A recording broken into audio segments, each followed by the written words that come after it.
में। और आज हम डिस्कस करेंगे कि किस तरीके से जो किसान हैं वो एनपीके या फिर यूरिया बोले या डीएपी उसको छोड़ना नहीं चाहते हैं। क्यों नहीं चाहते हैं, उसका क्या रीज़न है? देखिए, बहुत सीधा और सिंपल रीज़न है इस बात का, अगर आप समझने की कोशिश करें। किसान जो है बहुत ज़्यादा एजुकेटेड नहीं है।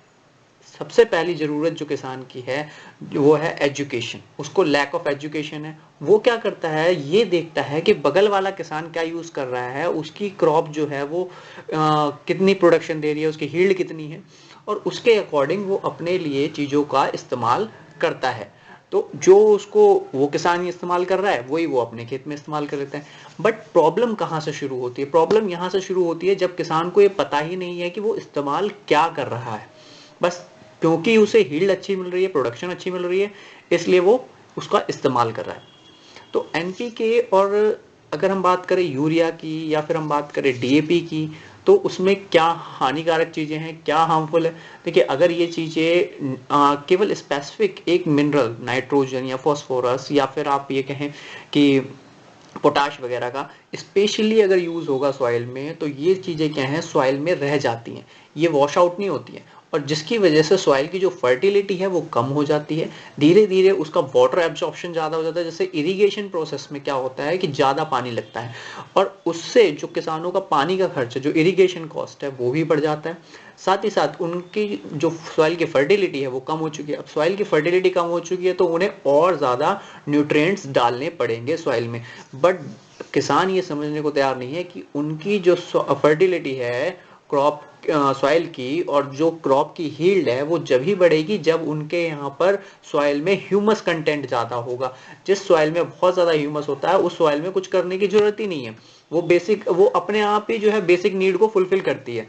तो ऐसा कैसे हो सकता है? देखिए, इस समय जो भी किसान जो इस्तेमाल कर रहे हैं सारी चीज़ें, जो आपका इनऑर्गेनिक एग्रीकल्चर में हो रहा है इस समय, जो केमिकल का यूज़ कर रहे हैं, अगर वो उससे हट के अगर ऑर्गेनिक की तरफ जाएं, अगर वो सॉइल की फर्टिलिटी नेचुरली बढ़ाना चाहते हैं, तो वो काऊ डंग का इस्तेमाल कर सकते हैं। और काऊ डंग से 1.5 और 2 गुना ज़्यादा ताकतवर होता है वर्मी कंपोस्ट। देखिए, किसान को वर्मी कंपोस्ट अभी अडॉप्टेड नहीं है, पहली बात। किसान उससे, और दूसरी चीज़ किसान को ये लगती है कि यार ये वर्मी कंपोस्ट तो ये गोबर खाद है। ये गोबर का खाद नहीं है। पहली बात, बहुत सिंपल सीधी तरीके से समझाऊंगा कि अगर गाय जो खाती है उसे चारा कहते हैं, और जो निकालती है, जो मल होता है, उसे गोबर कहते हैं। तो केचुआ जो खाता है उसे गोबर कहते हैं, और जो मल निकालता है उसे केचुआ खाद कहते हैं, उसे गोबर नहीं कहते हैं। तो वो गोबर नहीं है, पहली बात तो। उसमें गोबर से 1.5 टाइम्स या फिर 2 टाइम्स ज़्यादा न्यूट्रिएंट्स हैं, न्यूट्रिएंट वैल्यू है उसकी। और ये चीज़ आप यहाँ पे देखिए, इसमें जो है ये गवर्नमेंट ऑफ इंडिया और पूरे वर्ल्ड वाइड वर्मी कंपोस्ट की कंपोजिशन के बारे में लिखा हुआ है, और नॉर्मल कंपोस्ट की कंपोजिशन के बारे में लिखा है। इसमें आप देख सकते हैं कि सारी चीज़ें जो हैं 1.5 गुनी ज़्यादा हैं। तो आपको ये चीज़ें देखने को इसमें मिल सकती हैं। साथ ही साथ आप एक चीज़ और नोटिस करेंगे इसके अंदर, कि हर एक न्यूट्रिएंट्स इसके अंदर अवेलेबल है। जो माइक्रो न्यूट्रिएंट्स और मेजर न्यूट्रिएंट्स चाहिए होते हैं किसी भी सॉइल को, ताकि वो क्रॉप को अच्छे से ग्रो करा सके, और किसी भी क्रॉप का जो क्रॉप है उसको बढ़ने के लिए चाहिए होते हैं, वो इसके अंदर सारे अवेलेबल हैं। इसके अंदर 17 न्यूट्रिएंट्स होते हैं, जिसमें से मेजर न्यूट्रिएंट्स आपके सामने हैं। आप इन न्यूट्रिएंट्स को देखिए, ये सारे आपको, इनमें से आपको जो यूरिया या डीएपी में मिलते हैं, कितने मिलते हैं? हार्डली 2 या 3। ठीक है।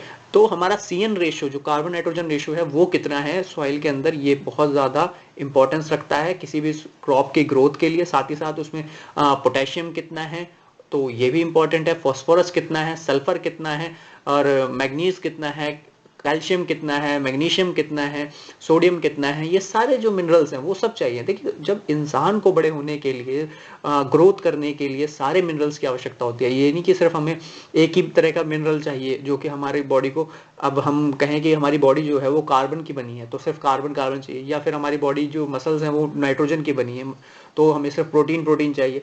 ऐसा नहीं हो सकता कि हम सिर्फ कार्ब्स में और प्रोटीन्स पे ही जिंदा रहें। हमें फाइबर भी चाहिए, हमें कार्ब्स के अंदर सारी चीज़ें चाहिए, हमें प्रोटीन भी चाहिए, हमें अलग अलग तरह के मिनरल्स जैसे कि सोडियम, कैल्शियम, मैग्नीशियम, आयरन, ये सब भी चाहिए होता है, ताकि हमारा जो ब्लड है वो अच्छे से बन सके और बॉडी अच्छे से ग्रोथ कर सके।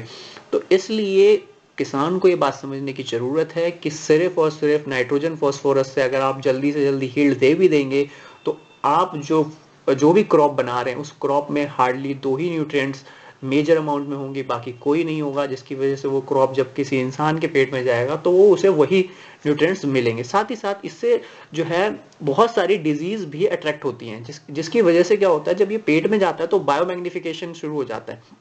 ऐसे न्यूट्रिएंट्स जो ऐसे केमिकल जो किसान लोग इस्तेमाल करते हैं इंसेक्टिसाइड के तौर पे, या फिर अपनी फसल को बचाने के लिए, या फिर जो वीडीसाइड्स होते हैं उनको हटाने के लिए, तो वीड्स को हटाने के लिए, अगल बगल जो खरपतवार उग जाती है उसे हटाने के लिए, तो उससे भी जो है कहीं ना कहीं वो सारी जो केमिकल्स हैं वो सारे केमिकल्स उस क्रॉप के अंदर चले जाते हैं। आपको तो अच्छी हील्ड मिल जाती है, आपको निराई नहीं करवानी पड़ती है, आपका पैसा बच जाता है कि आपकी वीड एक्स्ट्रा जो है ग्रोथ वो बंद हो गई है, या फिर आपके इंसेक्ट नहीं आ रहे।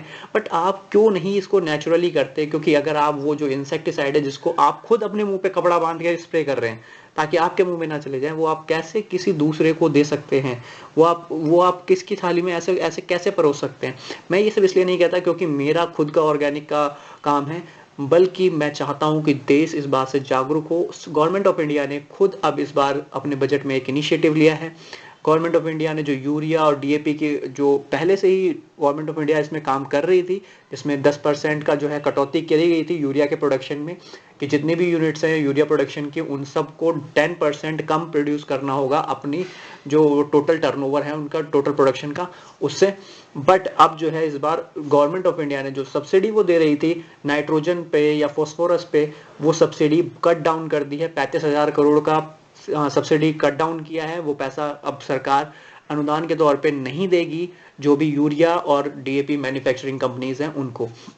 तो वो चीजें अब गवर्नमेंट ऑफ इंडिया को खुद समझ में आ रहा है कि लोगों को जो डिजीज हो रही है उससे प्रिवेंट करने का तरीका, या ये जो कोरोना बीमारी आई है इसमें हमें बचाने का जो तरीका है वो हमारी इम्यूनिटी को बूस्ट करना है, हमारे को न्यूट्रिएंट्स वैल्यू अच्छी मिले, इस बात पे फोकस होना चाहिए। किसानों का भी इस बात पे फोकस होना चाहिए। देखिए हम कहते हैं जय जवान जय किसान। जवान जो है वो देश की रक्षा कर रहा है, किसान जो है वो देश का नाश कर रहा है। किस तरीके से यूरिया, डीएपी, इंसेक्टिसाइड, वीडीसाइड और ना जाने कितने तरह के केमिकल्स का यूज करके ताकि उसकी क्रॉप बढ़ जाए। बुरा मत मानिएगा क्योंकि आप लोगों को लगता है भाई किसान जो है हमारा अन्नदाता है। किसान हमारा अन्नदाता नहीं है, किसान हमें जहर दे रहा है। अल्टीमेटली किसान ने हमें जहर दिया है, जिस वजह से आज आप देख रहे होंगे कि हर किसी ना किसी इंसान को, किसी ना किसी व्यक्ति को कुछ ना कुछ प्रॉब्लम्स हैं ही। और ये प्रॉब्लम सिर्फ शहरों तक सीमित नहीं है, ये प्रॉब्लम्स अब गांव देहात सब जगह जा रही हैं। और ये गांव देहात के लोगों को पता भी चल रहा है, वो जानते भी हैं। अगर आप उनसे बात करेंगे कि ये जो केमिकल हैं ये कहीं ना कहीं नुकसान दे रहे हैं, तो कहेंगे हाँ नुकसान दे रहे हैं। बट जैसे आप उनसे कहोगे कि नहीं आप ऑर्गेनिक करें, तो वो तुरंत मना कर देंगे। क्यों कर देंगे?